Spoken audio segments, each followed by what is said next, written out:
जब से मासूम शर्मा ने मीडिया में खुलासा किया है कि पवन सिंह के साथ मेरा गाना आने वाला है, तब से पवन सिंह के फैंस बेचैन हैं। तो नमस्कार दोस्तों, भोजपुरी अपडेट में आपका स्वागत है। तो आज इसी के बारे में बात करने वाले हैं वीडियो में, तो वीडियो के अंत तक देखें।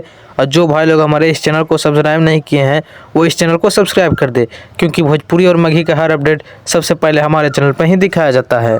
तो दोस्तों, हाल फिलहाल में ही मासूम शर्मा ने एक इंटरव्यू के माध्यम से ये जानकारी दिया है कि पवन सिंह और मासूम शर्मा का एक बहुत बड़ा कोलैब होने वाला है, जो कि बहुत ही खतरनाक रंगदारी गाने का आने वाला है।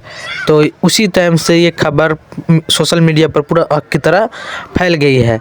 और ये वीडियो बहुत जल्द अभी तो शूट नहीं हुआ है, क्योंकि पवन सिंह अभी अपने हिंदी फिल्म को शूट में व्यस्त है। और अभी जब तक शूट नहीं होता है तब तक इस गाने को भी अभी शूट नहीं किया जाएगा, क्योंकि अभी मध्य प्रदेश के भोपाल में अभी इस फिल्म को शूटिंग किया जा रहा है, जो कि हिंदी बॉलीवुड मूवी होने वाला है। हमें लगता है कि जैसे ही हिंदी मूवी का फिल्म शूट कंप्लीट होगा तब इस गाने का शूट किया जाएगा, और अगले महीना इस गाने को रिलीज़ भी कर दिया जा सकता है। मासूम शर्मा ने कहा है कि ये बहुत ही अच्छी रंगदारी सॉन्ग होने वाला है, पवन सिंह और मासूम शर्मा का कोलैब है। तो देखिए कब तक ये गाना आता है। तो हमारे इस वीडियो का तक देखने के लिए बहुत बहुत धन्यवाद दोस्तों।